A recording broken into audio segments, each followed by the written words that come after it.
কাজী নজরুল বিশ্ববিদ্যালয়ে ডিজিটাল লাইব্রেরির উদ্বোধনে সাংসদ এবং মন্ত্রী। শনিবার সকালে আসানসোলে কাজী নজরুল ইসলাম বিশ্ববিদ্যালয়ে ডিজিটাল লাইব্রেরির উদ্বোধন করলেন মন্ত্রী মলয় ঘটক এবং সাংসদ শত্রুঘ্ন সিনহা। উপস্থিত ছিলেন আসানসোল পৌর নিগমের চেয়ারম্যান অমরনাথ চ্যাটার্জি, বড় চেয়ারম্যান উৎপল সিনহা, তৃণমূল কংগ্রেসের জেলা সভাপতি নরেন্দ্রনাথ চক্রবর্তী, বিবি কলেজের অধ্যক্ষ অমিতাভ বসু সহ বিশিষ্ট অতিথিরা। সাংসদ শত্রুঘ্ন সিনহা জানান, আসানসোল শহরের উন্নয়নের জন্য তিনি সব রকমের সাহায্য করতে প্রস্তুত আছেন। বিশ্ববিদ্যালয়ের পড়ুয়াদের সুবিধার্থে 10 লক্ষ টাকা খরচ করে ডিজিটাল লাইব্রেরি করা হয়েছে। ভবিষ্যতে उसमें से एक जबरदस्त मिसाल है। आप लोग तो गजब, मैं यही बात नहीं कर रहा हूं, पूरे देश में बात करता हूं। जहां जाता हूं मैं कहता हूं ये कमाल की जगह है आसनसोल, यहाँ सिटी ऑफ ब्रदरहुड। सबसे पहले मैंने एक बैनर देखा था, यहाँ पे द्वार पे लिखा था सिटी ऑफ ब्रदरहुड। कितना अच्छा लगा मुझे। यही है और यही होना चाहिए, यही है और यही होना चाहिए, सिटी ऑफ ब्रदरहुड।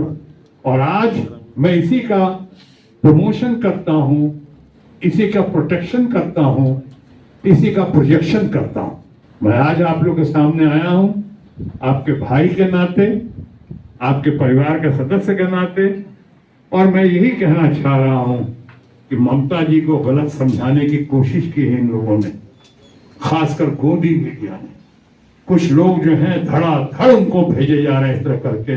लेकिन मैंने कहा कि राहत इंदौरी ने कब लिखा था, हमने कहा काजी साहब के, नजरुल साहब के, उन्हीं के लाइन पे कि लगेगी आग तो आएंगे घर कई सद में, यहाँ सिर्फ मेरा मकान थोड़ी है, सभी का खून है यहाँ इस मिट्टी में शामिल, हिंदुस्तान किसी के बाप का थोड़ी है। ये तो राहत इंदौरी का है, इसको समझने की जरूरत है। मैंने कहा था ज्यादा पॉलिटिकल बात नहीं करूंगा, लेकिन आज नौरन बाबू ने हमें छेड़ दिया। খামোশ। সাথে বসে যে বলে তুমি জন্মদিনে চুরুলিয়াতে যাবে, আমি বলেছিলাম হ্যাঁ দিদি আমি চুরুলিয়াতে থাকবো। আমি ওনাকে একটা ছোট্ট রিকোয়েস্ট করেছিলাম যে দিদি ওনার নামে কোনো ইউনিভার্সিটি করা যায় না, বললো আমি দেখবো। যেদিন ওনার জন্মদিন আমি চুরুলিয়াতে গেছি, সেদিন কলকাতাতে তিনি নজরুল তীর্থতে তিনি গেছিলেন, সেখানে তিনি ঘোষণা করে দিলেন যে আসানসোলে কাজী নজরুল বিশ্ববিদ্যালয় হবে। এবং আমার খেয়াল হচ্ছে আমাকে ফোনে বললেন তোর ইউনিভার্সিটি আমি ঘোষণা করে দিলাম। এবং তারপরেই এই ইউনিভার্সিটি শুরু হয়। আজকে হাজার হাজার ছাত্র ছাত্রী এখানে পড়াশোনা করছে। আমি নরেনের সাথে একমত যে ইউনিভার্সিটি হচ্ছে পঠন পাঠনের জায়গা।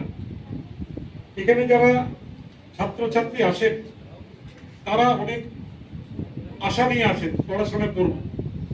তাদের যারা গার্জেন তারাও অনেক আশা নিয়ে তার কন্যা কিংবা পুত্রকে পাঠান যে ইউনিভার্সিটিতে যাবে, আমার ছেলে উচ্চ শিক্ষা পাবে। তাই দয়া করে কোনো ইউনিভার্সিটি কিন্তু রাজনৈতিক ক্ষেত্র হওয়া উচিত নয়। উন্নয়নের ক্ষেত্রে সবাই মিলে যদি আমরা কাজ করতে পারি তাহলে এই ইউনিভার্সিটি আগামী দিনে খালি আমাদের পশ্চিমবঙ্গ নয় ভারতবর্ষের প্রথম সারিতে চলে যাবে। কারণ এই ইউনিভার্সিটির সঙ্গে অনেক ইতিহাস জড়িত। খালি কাজী নজরুল ইসলাম নয়, আমার খেয়াল আছে আমি আমাদের এমপি সাহেবকে বলছিলাম যে এই হলটাতে একটা সেমিনারে আমি এসেছিলাম, শেখ হাসিনা এসেছিলেন, তৎকালীন প্রধানমন্ত্রী বাংলাদেশে। তো অন্য দেশের প্রধানমন্ত্রী কটা ইউনিভার্সিটিতে আসেন, কিন্তু আমাদের কাজী নজরুল বিশ্ববিদ্যালয়ে এসেছিলেন। এবং আমার খেয়াল আছে তৎকালীন বলেছিলেন যে একটা কোঅর্ডিনেশন করে এই ইউনিভার্সিটিতে যদি আরো কাজ করা যায়। তো আমি জানি না কতদূর এগিয়েছে, কারণ ইউনিভার্সিটির যে পরিস্থিতি ছিল সেই পরিস্থিতি থেকে আমাদেরকে বেরিয়ে আসতে হবে। আমি যারা আছেন এখানে, আমাদের রেজিস্ট্রার সাহেব আছেন, আমাদের সোমনাথ বাবু আছেন, অন্যান্য প্রফেসর যারা আছেন, তাদেরকে বলবো ভালো করে ইউনিভার্সিটিটা চলুক।